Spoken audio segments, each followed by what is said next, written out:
De peindre des hommes à imiter, des personnes, des carrières exceptionnelles, non autrement identifiées que par leur excellence montante, de qui s'inspirer pour baliser une réussite réussie.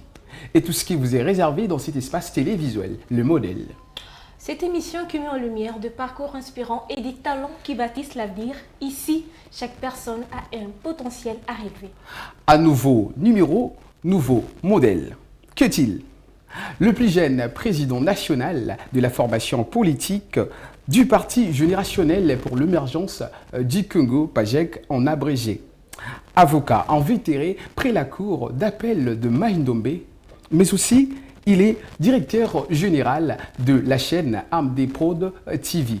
Par ailleurs, candidat bourgmestre pour la commune de Mongafula, homme d'église bibliquement très ressourcé, mais aussi autorité référentielle de la fondation qui porte son nom. Autrefois, candidat à la députation provinciale à l'âge de 25 ans. Dame, monsieur le maître Paul Ilunga est notre invité de choix pour le numéro de votre émission Le Modèle.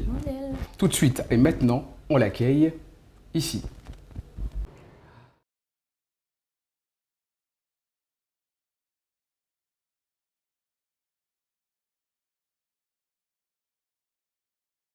Si madame tout le monde, ce soir, l'honneur nous est choix de vous dépeindre une personnalité emblématique dont nous annonçons l'entrée tout de suite et maintenant. Monsieur Ilunga, Paul, veuillez nous rejoindre pour le compte de cette émission Le Modèle. Vous pouvez venir, monsieur? Voilà, il est déjà là. Bonsoir. Bonsoir et bienvenue. On peut s'y serrer les mains, hein. On est congolais, c'est comme ça. Voilà, prenez place. Voilà, c'est toujours pour le compte de votre émission Le Modèle. Comme vous le savez, il nous est des coutumes de vous peindre le talent montant. Oui, c'est comme ça avec nous. Et ce soir, on va essayer un peu de retracer le cursus de ce qu'il est notre invité de ce soir. Dame, monsieur Rostella, parce que ça s'annonce plus qu'intéressant. Parce que vous êtes sur la télévision de la génération digitale. C'est comme ça. À tout de suite.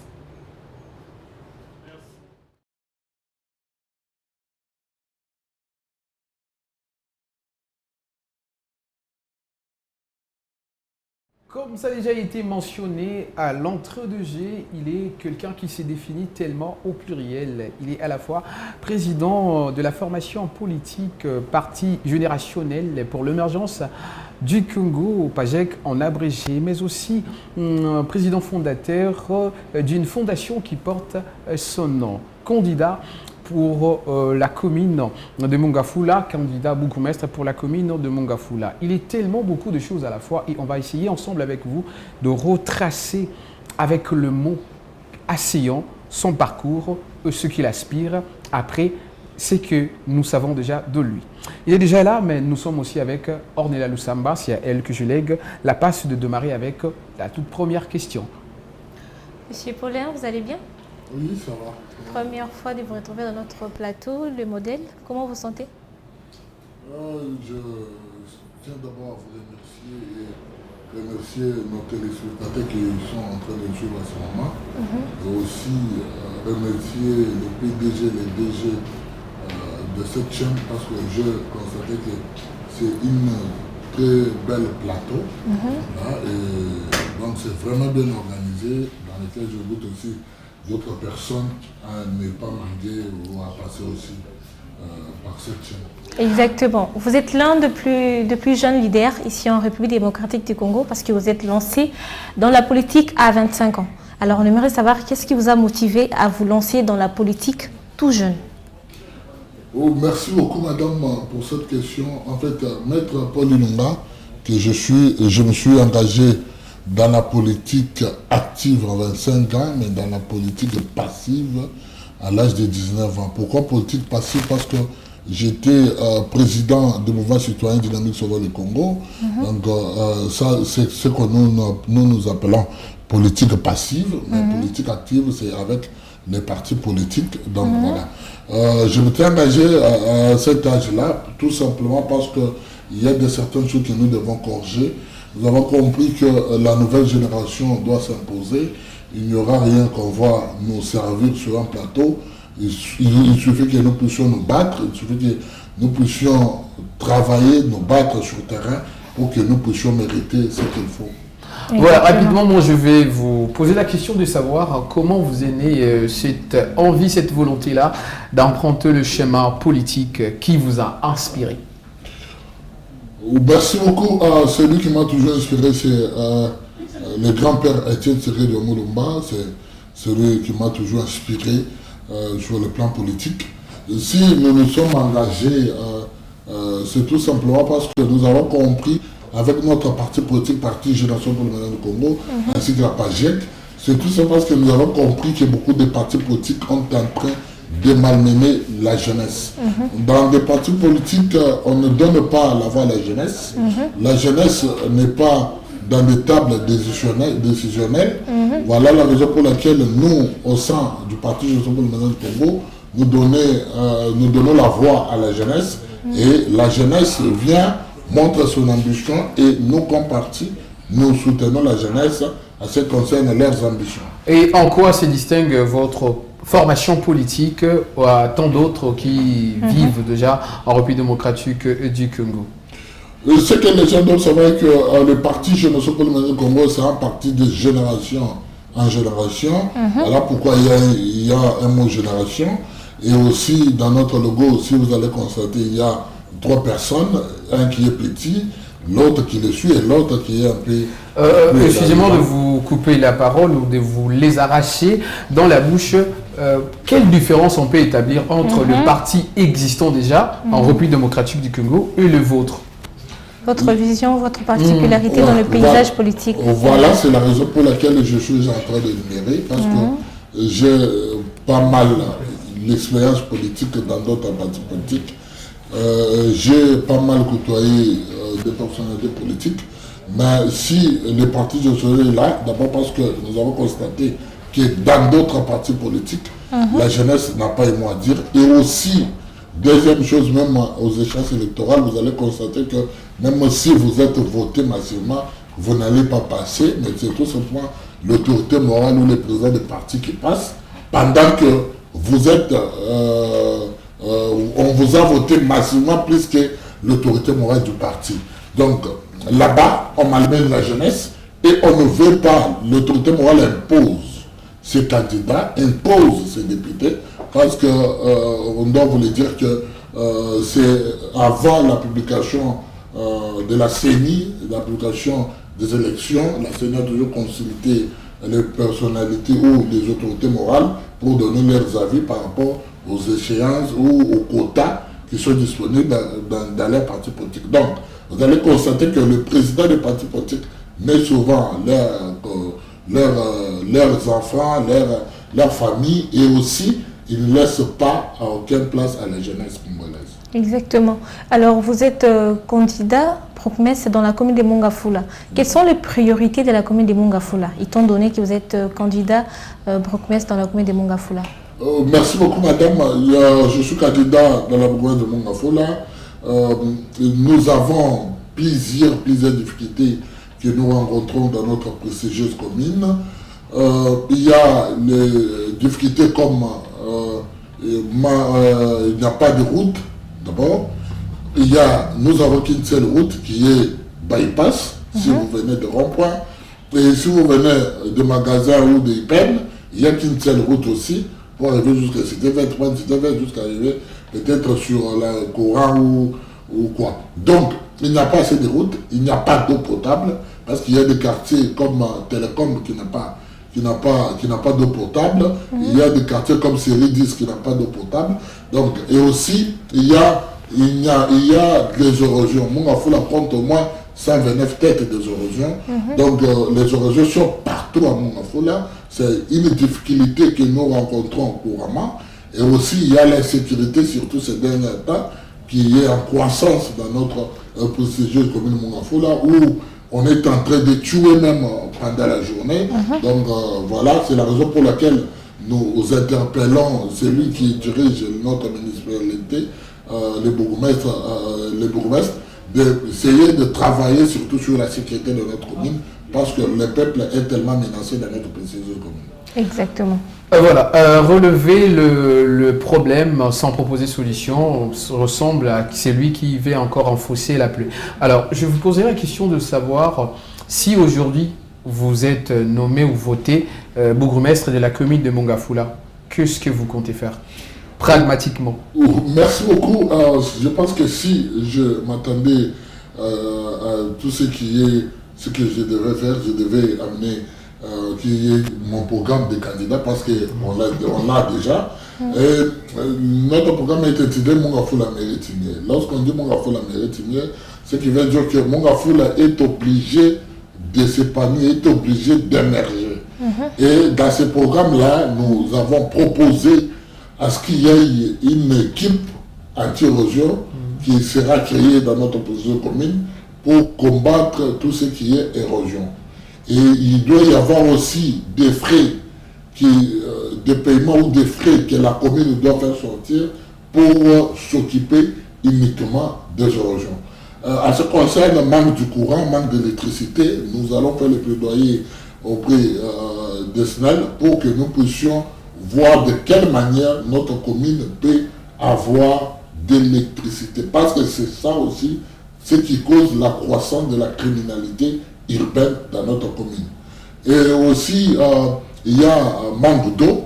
Nous allons travailler avec la régie des eaux et aussi voir comment nous pouvons faire un programme au niveau de notre commune pour avoir ce que nous appelons le forage, afin de permettre à la population qui sont au fond de notre commune de leur permettre d'avoir de l'eau potable. Avocat de votre État, quelle est votre lecture au regard de la justice congolaise? Parce que son médecin, c'est lui qui s'est frappé la poitrine d'être son médecin, l'ex-ministre de la Justice, M. Constant Moutamba, pour ne pas citer, se retrouve aujourd'hui dans une maison incarcérale suite à ce qu'on lui a été reproché. Il a fini même par être condamné. Alors, quelle est votre lecture de cette justice? Est-elle guérie parce qu'elle a quand même arrivé à prendre ou encore à mettre sous les verrous celui qui était aussi son médecin, ou encore il y a tellement de dérives auxquelles il faut vraiment donner encore beaucoup plus d'attention? Non, moi je pense que notre justice, comme l'avait dit le président de la République, c'est une justice qui est malade. Et Constant Moutamba a pu faire de son mieux, parce que moi je dis que l'arrestation de Constant Moutamba n'a jamais été une arrestation qui est parce qu'il a causé un préjudice ou il a détourné les deniers publics, mais tout simplement nous avons compris que c'est un combat intergénérationnel où les vieux voudraient que la jeunesse ne puisse pas faire sortir leur tête, parce que nous l'avons tous suivi avec l'honorable Bodo Mayo qui l'a dit, on n'a pas le temps à laisser à cette jeunesse pressée. En ce qui concerne notre justice, nous devons savoir que la justice tout simplement est malade. Voilà la raison pour laquelle le président de la République est en train de travailler. Voilà même la raison pour laquelle on a recruté de nouveaux magistrats, tout simplement pour essayer de remédier à ces problèmes-là. Mais jusque-là, ça n'est pas encore remédié à totalité. Mais il y a un travail qui est en train d'être fait. Nous croyons que le nouveau ministre de la Justice doit jouer son rôle comme ministre de tutelle, afin de donner les remèdes qu'il faut à cette justice. Ils impactent, ils inspirent, qui sont-ils les modèles? Votre mission qui met en lumière de parcours inspirants, de parcours qui sont là, des modèles. Vous êtes là, vous voulez participer dans cette émission, c'est très simple. Écrivez-nous au numéro affiché en bas de votre écran. Alors, Monsieur Paulin, c'est quoi votre regard sur la classe politique actuelle? Merci beaucoup, Madame. Nous sommes dans une classe politique qui est pourrie de toutes pièces, parce que vous allez constater avec nous que si on avait une bonne classe politique, le pays allait émerger. Le président de la République a de bonnes idées, mais tout simplement, il manque une classe politique qui peut éclairer ou qui peut travailler sur les idées du président de la République. Imaginez, on dit au président de la République que le problème d'embouteillage, ce sont les motards de la ville. Donc, vous voyez comment est le pays. Donc, je pense que le président de la République n'a pas assez une bonne entourage, et tout simplement aussi, c'est quelqu'un aussi qui doit travailler avec eux. Je constate que c'est une classe politique déjà pourrie. Voilà la raison pour laquelle ils sont là que pour leurs intérêts et non les intérêts de la population.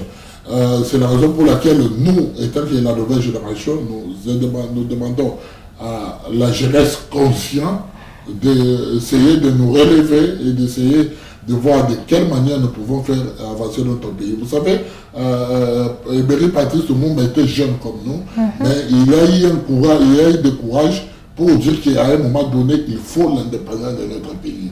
Donc, Nelson Mandela était aussi jeune comme nous, et il a eu le courage de dire qu'à un moment donné, ça doit cesser.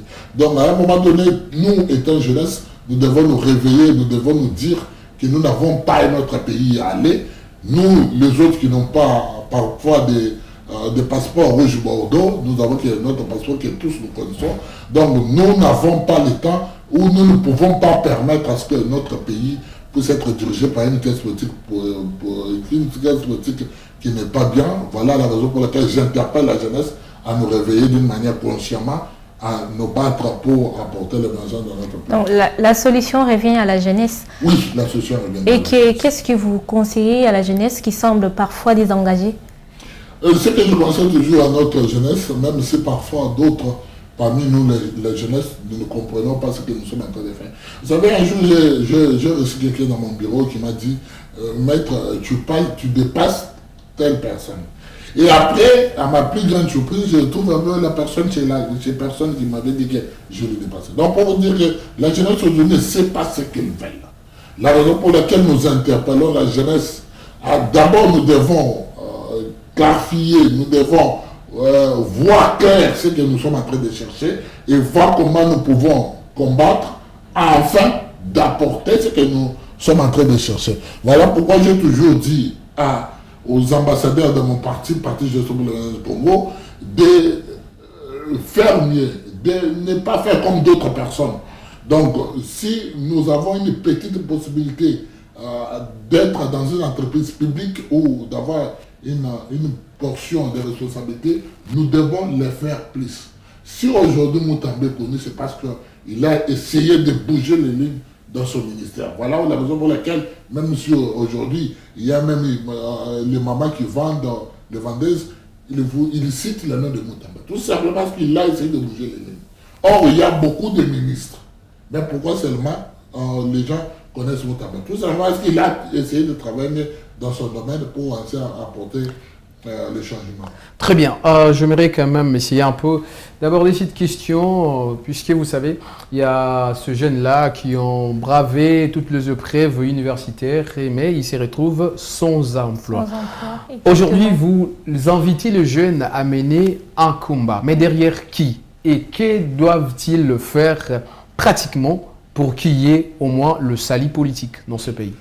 Merci beaucoup, monsieur le journaliste. C'est que la jeunesse doit faire parce que tous nous croisons... Parce que vous nous invitez au combat, mais qu'est-ce que l'on va faire? Ouais, tous nous croisons aujourd'hui dans cette même problématique où on finit les études, on est licencié, on est doctorat, on est docteur dans un domaine, mais on n'arrive pas à nous en sortir. On se demande quel est le rôle des ministres du travail. Parce que ça devrait être le rôle du ministre du Travail, afin de donner aux licenciés, à ces gens qui viennent de l'université. Ce que nous devons faire, c'est d'abord nous révolutionner. Il y a une manière de se révolutionner sans toucher aux armes, sans toucher certainement aux choses détruites. Expliquez-vous. C'est-à-dire, lorsque nous voulons nous révolutionner, avec notre smartphone, nous pouvons nous révolutionner d'une bonne manière. Toutes les autorités que vous savez aujourd'hui ont leur téléphone. Même avec TikTok, même avec Instagram, même avec Facebook, toutes les autorités sont en train de suivre ces réseaux sociaux. Si aujourd'hui, nous, la jeunesse, au sein du Parti du Congo, nous venons, nous nous battons, nous disons que non, nous devons éparpiller les messages, interpeller les autorités, je pense que c'est la bonne manière de réveiller la conscience des autorités. Vous savez, j'ai vu Kiki Moulumba aller au niveau des rapports pour voir quelles sont les installations, qu'est-ce qui manque. Tout simplement pour voir Parce qu'il y a eu un quoi qui s'est passé à l'aéroport. Donc pour vous dire quoi, si aujourd'hui la jeunesse se réveille, il parle de la question d'une manière dans l'unité, parce que l'unité c'est notre force. Et si vous avez aujourd'hui l'homme politique travaille à ce que nous ne puissions pas être unis, parce qu'il comprend que l'unité de la jeunesse, ça sera sa force. Et notre unité résidera, notre force résidera sur l'unité. Voilà pourquoi j'interpelle la jeunesse à s'adhérer dans le parti du Congo, afin d'apporter l'émergence que nous avons besoin, afin de révolutionner les choses de bonne manière. Est-ce que pour changer les choses dans un pays, est-il nécessaire d'appartenir toujours à un parti politique? Ne devons-nous pas aborder les choses autrement que d'habitude? Parce que dans tous les partis politiques, on retrouve le gène. On nous appelle le gène. D'ailleurs, moi, je suis arrivé à définir la jeunesse congolaise étant une marionnette électorale dont on a toujours besoin pour s'en servir, conquérir le pouvoir, le sauvegarder si possible, mais à la gestion, on l'écarte, cette pauvre jeunesse. Alors, faudrait-il toujours rester dans cette posture de parti politique qui ne cesse de nous faire avaler le mensonge étant leur vision obscure au début parce qu'on ne sait pas comprendre le véritable projet de différents partis politiques, mais arrivé au pouvoir et on assiste à d'autres choses. Voilà. Je voudrais par là vous poser la question, vous soumettre cette question, c'est quoi votre projet de société une fois votre parti dans les affaires publiques? Merci beaucoup, monsieur le journaliste. C'est que nous devons d'abord savoir rectifier qu'il y a des jeunes conscients, mais il y a tout simplement aussi d'autres qui sont marionnettes. Pourquoi? Parce que nous qui ayons y affronté les évidemment, vous avez raison, mais là, il y a d'autres jeunesses qui, lorsqu'ils te voient jeune, tu es candidat, ils te disent déjà que tu ne vas pas réussir. Tout simplement parce que tu es jeune. Donc, mais il y a aussi d'autres qui se sont battus ou qui croient en vous, qui se battent même si vous êtes jeune. Dans la conclusion, ne c'est toujours pas avec le particulier ou l'exception. Là, ce sont les cas exceptionnels de ce gène qui se distinguent, qui sont conscients, mais la plupart des cas, nous assistons à la jeunesse qui est un peu partie.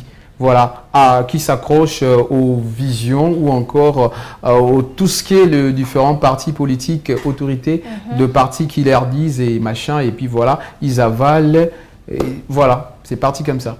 Alors, vous, le parti générationnel pour l'émergence du Congo, c'est quoi votre projet de société pour tirer cette mère république démocratique du Congo de tout ce malheur? Merci beaucoup. Notre parti, le parti du Congo, a un projet de société qui est tellement vaste. Si on commence à énumérer tout ici, citez-nous les axes principaux. Que nous pouvons citer. Des axes principaux. Le premier axe, que si aujourd'hui nous sommes à la tête de ce pays, nous devons d'abord voir l'agriculture. Aujourd'hui, nous ne tenons pas compte de ça. Or, nous sommes obligés de manger chaque jour. Nous sommes obligés de se nourrir chaque jour. Pendant que nous sommes dans un pays où même les tire-dents, c'est le seul domaine que nous sommes en train de produire dans notre pays. Voilà la raison pour laquelle, pendant que nous avons certains bruits disent qu'on ne sait même pas produire Kyonda. Vous attestez le contraire. Non, le problème est quoi? Le problème c'est quoi? Le problème est que nous sommes dans un pays où il y a des terres non cultivées, il y a des terres non utilisées, il y a des espaces de l'État qui sont non utilisés, il y a un espace de l'État au niveau de Kumonde qui est en train d'être coupé, tout simplement parce qu'il n'est pas utilisé.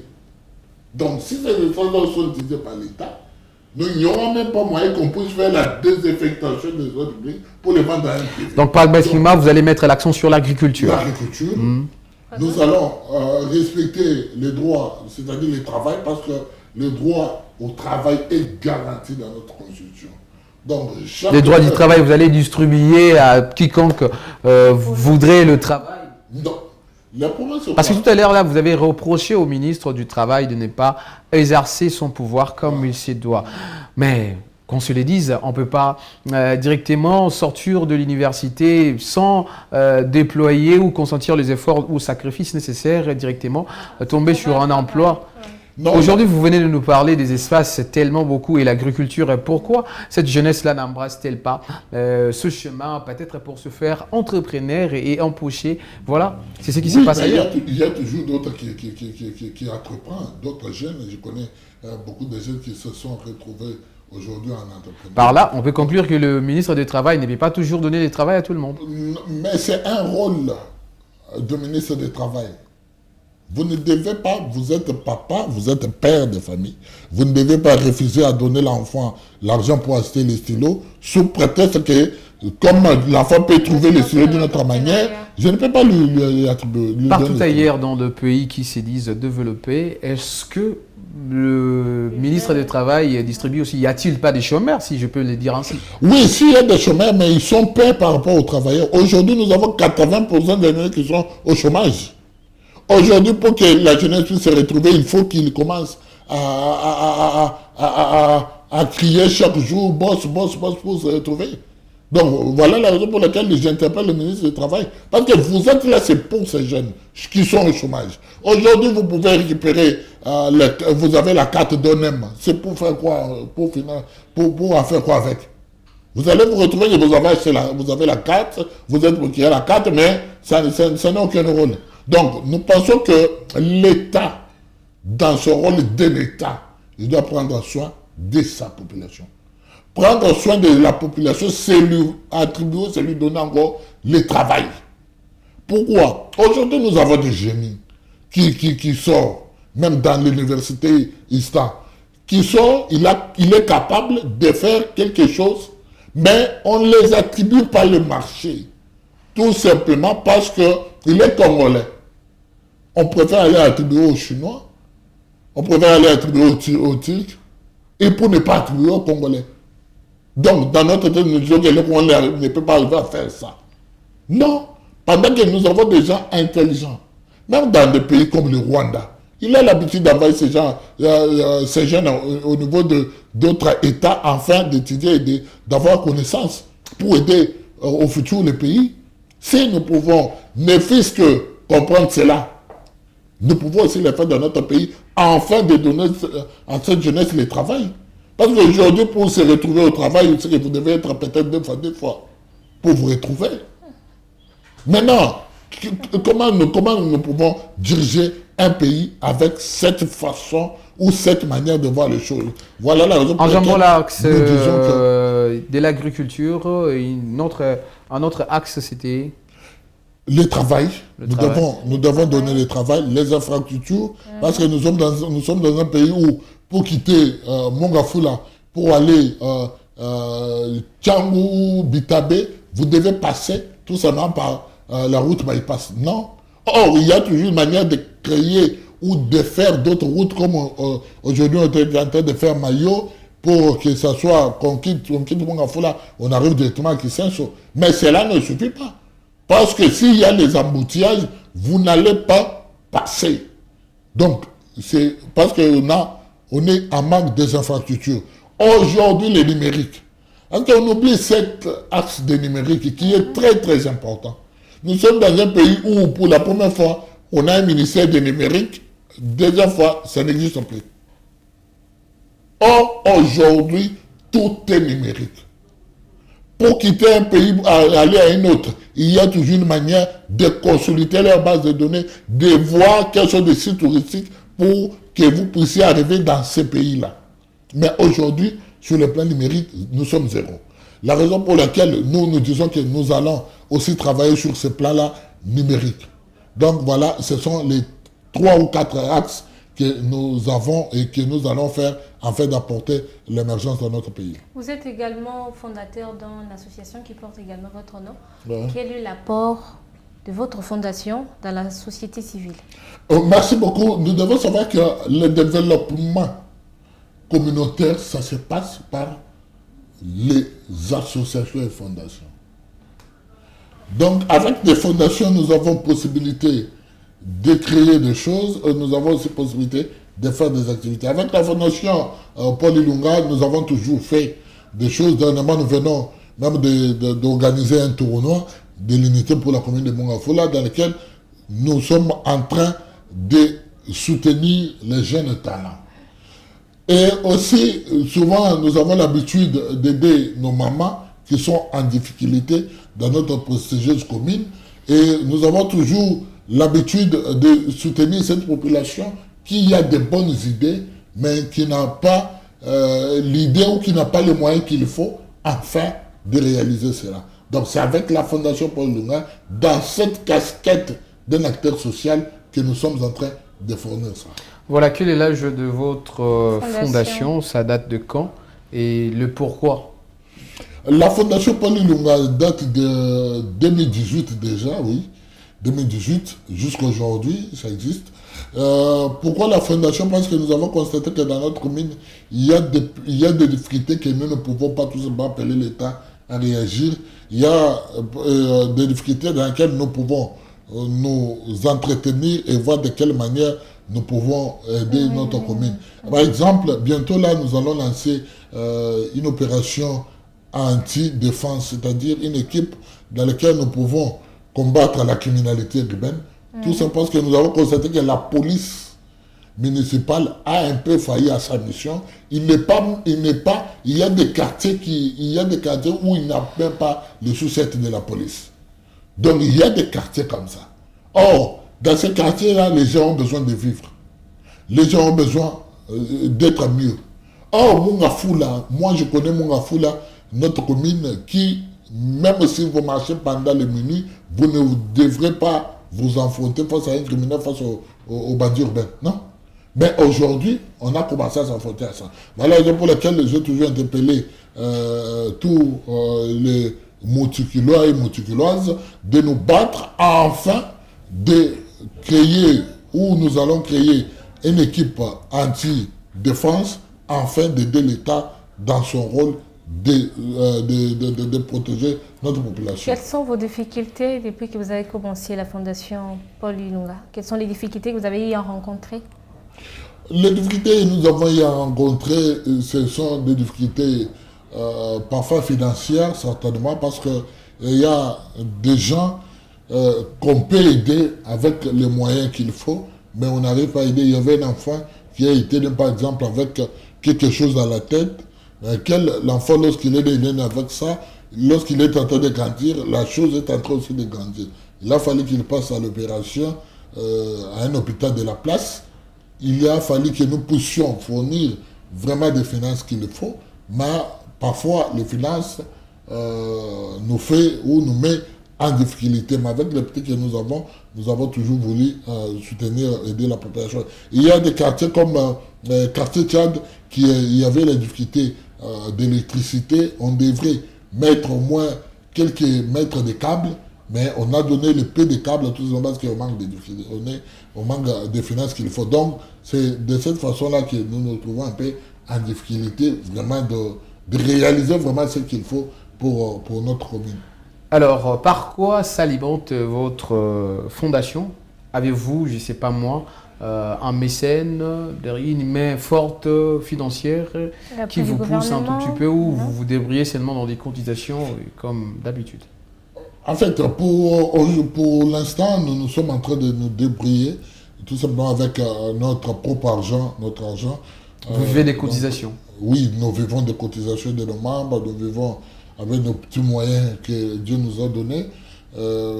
Voilà pourquoi j'interpelle toujours les jeunes de bonne volonté qui veulent aider notre petite commune, parce que la commune de Mungafoula a fait sortir beaucoup des intellectuels, beaucoup de professeurs des universités.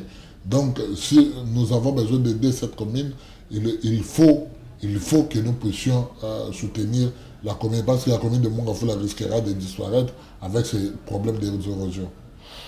Que faire pour adhérer à votre parti politique, le PAGEC, Parti généraliste? Merci beaucoup. Pour adhérer dans notre prestigieux parti politique, vous devez nous contacter à notre numéro plus 243 84 005 99 36 84 005 99 36. Vous allez nous contacter, vous allez venir dans notre siège qui est situé sur l'avenue Victoire numéro 3, non loin de Bibi Play, non loin de maison communale de Kalam.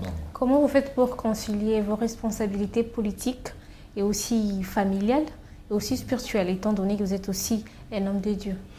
Ce que nous avons toujours fait, c'est que nous avons un programme, tout simplement, parce que j'ai un secrétaire général quand même qui est aussi dans les mouvements. Donc, nous avons un programme qui me fait que lorsque c'est le jour de kilt, on s'est toujours libéré avant pour aller au kilt. Parfois, avec l'avocature, lorsqu'il y a l'audience où il y a une procédure qui n'est pas une procédure brisque, parce qu'avec l'avocature, parfois ça vient brisque, qui n'est pas une procédure brisque, on essaie toujours à mettre cela dans le programme. Mais comme j'ai une équipe qui travaille toujours avec moi, j'ai mon directeur de cabinet, j'ai le secrétaire général du parti, j'ai le coordonnateur de la Fondation Paul Ilunga qui gère au quotidien la Fondation. Et donc voilà, ça me facilite un peu la tâche de prendre aussi le temps pour la famille, le temps pour l'Église et aussi le temps pour la population, pour le peuple. Très bien, je veux seulement rester sur le côté avocature. C'est quoi votre plus grande humiliation durant le cursus de maître avocat? Merci beaucoup. Le plus grande humiliation, oui. C'est lorsque tu as un client, tu es en train de travailler pour lui.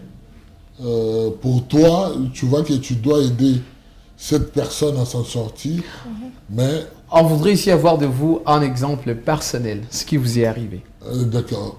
Il y avait un client qui... J'étais en train de travailler sur lui sur un dossier. Ok. Le dossier, parce qu'avec notre justice, nous devons comprendre que parfois c'est un peu lent, donc vous devez supporter. Le client n'arrivait plus à supporter. Et il est venu au cabinet, il me dit, maître, mais comment ça n'avance pas et tout? Oh, ça n'avance pas comment? Moi je suis en train de travailler, j'étais déjà là, j'étais avec le magistrat, on a parlé. Et non, mais je ne vois rien. Non, notre justice n'est pas comme ça. Le client se fâche. Et comme dans notre cabinet, nous avons toujours appris que l'argent de procédure, on ne le mange pas avant, mais on le mange après la procédure. Et donc maintenant, j'ai besoin de mon argent. Je dis, mais j'ai déposé les transferts. Vous croyez que l'argent, ça sera comme vous m'avez donné? Il dit, non, mais j'ai besoin seulement de mon argent. Je fais sortir l'argent de l'étoile, je lui ai donné. Je lui ai dit, l'argent qui manque là, c'est l'argent que j'ai utilisé pour les transports de procédures. Donc voilà, c'était vraiment une humiliation. Alors pourquoi j'ai toujours dit à nos confrères que l'ennemi d'un avocat, c'est son client. Ah bon? Hein? Alors comment vous est née cette envie-là de faire du droit? L'envie de faire Et qui est votre modèle? Merci beaucoup. L'envie de faire d'abord mon modèle dans l'avocature, c'est Maître Lucien Mutombo, qui est un modèle pour moi. C'est un avocat qui est à la cour d'appel de Haut-Katanga, qui est un modèle. Et pourquoi? Par sa façon de parler, ça m'a toujours motivé. Et donc, sa façon de parler et tout, il m'a toujours inspiré. Du côté politique, par sa façon de faire la politique, de parler, la personne qui m'a toujours motivé, c'est Bernard Kayumba, dans lequel j'ai travaillé avec lui, parce que j'étais très proche de lui. Donc avec Etienne, si c'est quelqu'un de loin, mais avec lui, je comprends quand même un langage politique, comment ça se passe, comment ça se fait. Pardon, on peut dire que vous avez commencé la politique avec l'UDPS, vous êtes passé par le parti politique de Bernard Kayumba et puis voilà, vous avez votre propre boîte. Non, j'ai commencé avec le parti AADC de l'honorable Maman Adèle, qui est moi au cas, que j'ai travaillé chez lui. C'était en quelle année? C'était en 2019-20. 2019-20-21, ouais. Et après, je lui ai quitté pour aller chez Norbert Bernard. Vous savez, un antidote que j'ai rencontré chez Norbert Bernard, c'est un antidote, j'étais mandataire pour la commune de Mongafola, on me donne les dossiers des gens pour aller déposer, les gens me donnent les transports. Je suis en route pour aller déposer, on m'appelle pour me dire, mec, ne dépose plus ces dossiers. J'ai dit, maintenant, qu'est-ce que je dis? Non, viens le soir, viens la nuit, vous allez récupérer d'autres dossiers à déposer demain matin. J'ai dit, maintenant, je vais dire à ces gens-là quoi. Je dis, cherche quoi mentir. Ça a été comment votre première expérience professionnelle?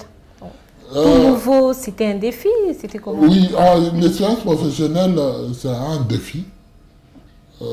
Voilà pourquoi j'ai toujours dit que la politique m'a donné quand même un peu d'esprit par rapport... parce que j'ai commencé la politique avant d'entrer en profession. Donc, en politique, j'ai commencé avant d'entrer en profession. Voilà pourquoi, comme j'ai l'habitude de passer à la télévision, comme vous m'invitez, j'ai l'habitude de parler devant la masse. Ça m'a quand même enlevé la force de la plaidoirie. Parce que c'est la seule force que beaucoup d'avocats ont.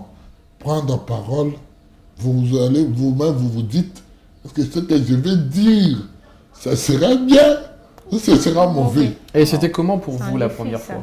Combien vous avez déjà eu le goût avec les émissions? Oui, en fait, la première fois, c'était un dossier au niveau du tribunal de paix de Gombe, dans lequel je devrais renvoyer le dossier. Donc, on me dit, maître, vous devez aller renvoyer le dossier. Moi-même, je me dis, je vais dire quoi? Je vais dire, on m'a dit d'envoyer le dossier.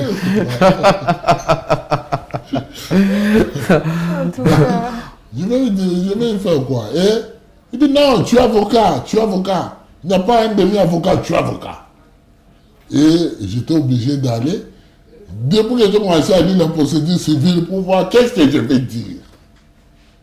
J'ai tombé sur l'article qui demande à ce que s'il n'y a pas s'il n'y a pas de personnes s'il n'y a pas de quoi, si l'exploit n'a pas bien notifié, il y a toujours une manière, on peut demander à ce que le juge puisse renvoyer l'audience à un autre jour. Okay. Donc c'est sur base de cela, je suis venu et j'ai vu le parti adverse faire comme ça. Allez, il se présente, mettre Paul et tout. Et moi aussi, l'autre qu'on est arrivé dans mon côté, j'ai aussi mis Maître Paul Ilunga, avocat après cour d'appel Maïndombe. Et on commence à parler. Et je suis de ça que moi aussi je peux parole pour demander. Mais avant d'abord d'entrer en audience, je parlais avec eux. Je me suis dit, le caïman m'a envoyé pour envoyer l'audience. Imaginez, je n'ai rien ici pour voir comment nous pouvons plaider. Quand même, soutenons-moi. Demandons à ce qu'on puisse renvoyer le date. Voilà, c'est dans cette idée-là qu'on avait envoyé ça. Très bien. Cet espace télévisuel d'un monsieur tout le monde est conçu justement pour essayer un peu de vous parler des personnes qui fleurissent dans leur domaine de prédilection. On est là, on retrace le cursus, mais aussi on essaie un peu de mettre l'accent sur les actions posées qui inspirent bien entendu les générations ultérieures. C'est votre espace télévisuel, le modèle sur la télévision de la génération digitale. Bravo Télévision. Et pour ce numéro, nous avons reçu Monsieur Paul Ilunga, il est aussi avocat. Oui, beaucoup de choses à la fois. Homme d'église, président fondateur d'une fondation qui porte son nom, mais aussi le plus jeune président national de la formation politique, parti générationnel pour l'émergence du Congo, PAGEC en abrégé. C'est comme ça. Voilà, nous percutons déjà vers la fin de notre émission, mais avant, on aimerait bien décrocher de la part de l'invité son dernier mot percutant, surtout pour la commune des Mongafula, parce que c'est son fief, c'est comme ça. Mais après, on va lui plonger dans ce que l'on appelle ici interrogatoire. Dame, monsieur, ça s'annonce tellement intéressant, restez là parce que tout à l'heure, ça va encore être plus que la télévision. C'est le modèle.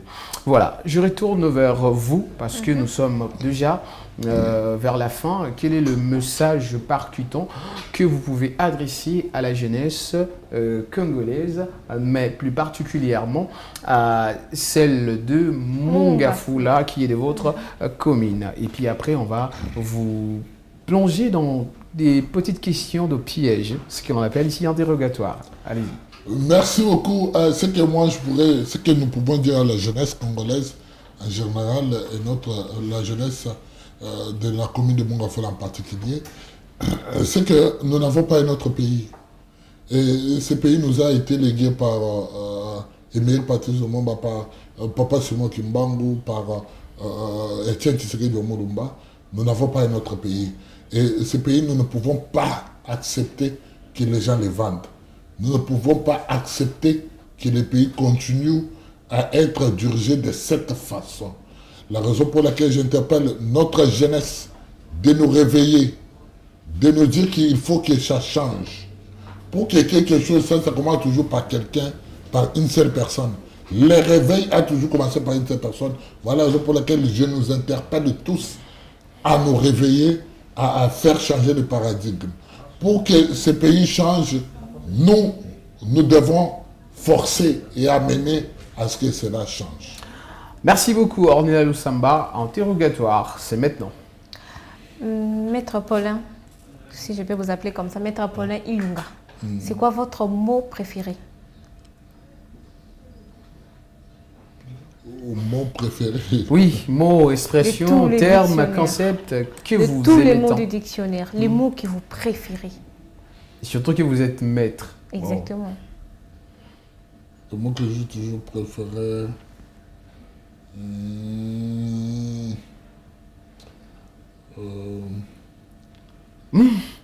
C'est tellement lourd, hein, la question. Elle est petite, mais très lourde. Ah, Le mot que j'ai toujours préféré.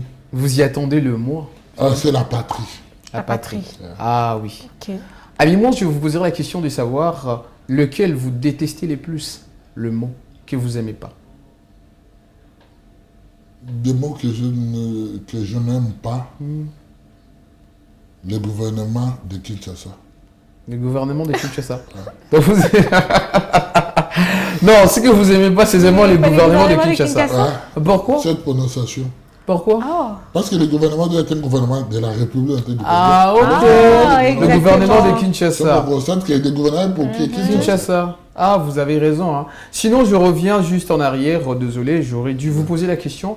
Comment vous définissez la patrie pour vous? La Parce que patrie, vous aimez la patrie. oui, Exactement. la patrie pour moi, c'est une terre qui, à part le ciel, c'est le seul héritage Ah, ok. que nous ne pouvons pas, ou que je ne peux pas, laisser s'en aller comme ça, facilement. Autrement, on peut dire que c'est une terre sacrée. Oui. Merci beaucoup. Ornella. Maître Paulin, c'est quoi votre bruit préféré? Bruit. Oui. Déjà la musique ou quoi? Oui, de Oui, bruit, la peut-être, musique, il y a peut-être on le ne sait son pas, la de démarche l'eau, de l'eau ou encore la pluie. le bruit de livres qu'on fait défiler des pages. Le bruit préféré, c'est la pluie, hein, lorsque ça tombe sur les toits. Exactement. Ça, c'est le préféré de tout le monde. Ah, ok. Ah, la pluie. Ah, voilà, moi, je vais vous poser la question. Si aujourd'hui, Dieu disait qu'il va vous créer, mais en un animal. Donc, il va vous faire réincarner, mais en animal. Quel animal souhaitez-vous que Dieu vous incarne? L'agneau. L'agneau. Pourquoi? Pourquoi? Parce que l'agneau, c'est un animal qui est capable de laisser ses intérêts tout simplement pour la paix. C'est-à-dire il est prêt à laisser tout ce qui lui appartient tout simplement parce qu'il ne veut pas de problème. C'est tellement capital, l'agneau ne réclame pas ses droits, mais il est là, il se sacrifie pour l'intérêt général, l'intérêt collectif. Très pertinent. Exactement. Et si Dieu s'est décidé de vous parler aujourd'hui, qu'aimerez-vous entendre? Ce que je voudrais attendre, c'est d'être le président de la République du Congo. Oh, c'est grand, c'est rêve. Mais c'est un chat aussi, c'est lourd ça. C'est une grande responsabilité. Oui, Maintenant, une fois à la tête de la République démocratique du Congo, quelle est votre première action à poser? Première action à poser, Parce que dans les réseaux sociaux, je suis tombé sur une vidéo de quelqu'un qui disait « Si je devenais aujourd'hui président, je vais vous faire chanter joyeux anniversaire au stade de Marty quand c'est le jour de naissance de ma comparse. » Et je dis bah, tout le monde a ses idées à lui. Hein. Maintenant, à vous, maître. Aujourd'hui, vous êtes président de la République démocratique du Congo. Vous allez faire quoi comme la première action? première action qui laisse taille la paix. Est-ce que les gens meurent là-bas, les gens sont violés? On a des interfédérés qui sont là-bas, mais c'est grave. Donc, c'est ça. C'est comme ça, à cœur ouvert, à cœur à genoux, que nous souhaitons qu'il y ait définitivement la paix dans la partie est de la mère République démocratique du Congo. Nous partageons nos larmes avec ceux et celles-là qui ont perdu le leur. Nous sommes ensemble de cœur avec vous, messieurs et dames. C'est ici que nous mettons un point final à votre émission Le Modèle qui vous avez reçu monsieur Paul Ilunga, avocat invétéré, avocat des carrières après la cour d'appel de Maïdombe. Voilà, la précision est tellement certaine. Mais aussi il est homme d'église, président fondateur d'une fondation qui porte son nom, le plus jeune président de la formation politique du parti générationnel pour l'émergence du Congo, PAGEC en sigle. C'est comme ça. Nous étions avec Ornella Lusamba pour vous sublimer à retracer pertinemment son cursus, car c'est un modèle à imiter. Dames et messieurs, on se retrouve au prochain numéro avec un nouvel invité. C'est comme ça. Au revoir chez vous.